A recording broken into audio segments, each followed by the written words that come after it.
Conor McGregor, right? Right. Was it?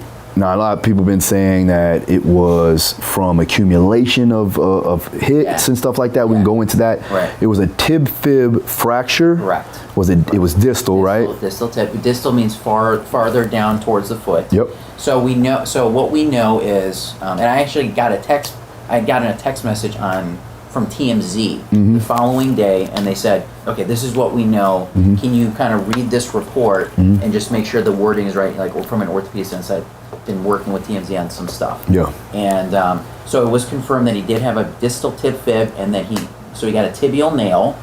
So the tibia is the big weight-bearing bone in the leg, and so that got a nail, which means basically we access the inside of the tibia bone from the knee. We make an incision, we split the patellar tendon usually to access the top of the tibia, and then we line up the fracture, and as it's lined up, we drive a nail down and then put screws below and above the fracture so that fracture can't move either way or rotate. So, and then he also got plate and screws placed on his fibula, and that's the outside bone, the smaller bone. It's not weight-bearing as much as the tibia, but it must have been displaced enough to put plates and screws. Sometimes with that injury Conor had, very similar to probably Chris Weidman, except Chris Weidman's was open, but Chris Weidman only got a tibial nail. He did not need the plate and screws on the fibula. Oh wow! So maybe Conor's was. Usually, what we do in surgery is we'll make that decision at the time of the operation. We put the nail in first in the tibia, and then we see how's everything lining up. So maybe they were concerned that the fibula could have still used some help in terms of lining it back up. So we secured it in place with plates and screws. Gotcha. In terms of when it happened, so that's kind of like a big controversy if you look at Twitter or Instagram or YouTube. So it's not super clear. It wasn't one thing that did it like Chris Weidman, okay, he got blocked right below the knee, shattered his leg, but done.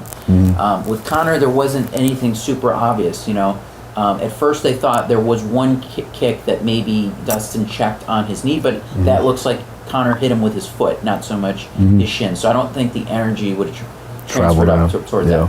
And then you see other people showing clips of, there was one instance where he looks like he kicked and landed on the outside of Dustin's thigh. Yeah. And it just looked very awkward after that. Yeah, that looked like it was already broke at that point. Potentially. Yeah. And then the last thing is they talk about he tried kicking Dustin, and Dustin blocked it with the elbow. Blocked it with his elbow, and that's what I think his coach Kavanaugh mentioned that.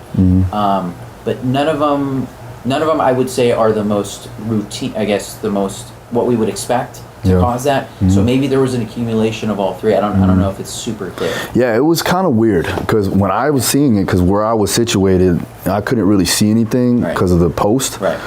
It looked like, to me, from my point of view, it looked like Dustin hit him with the straight left and he fell down. Yeah. But I saw in the replay it slipped and then he went back and then he just crumbled. Yeah, it was. Yeah. I don't know because I didn't really see him check the kick from anywhere below the knee. I know that he did. I know he caught the elbow. Right.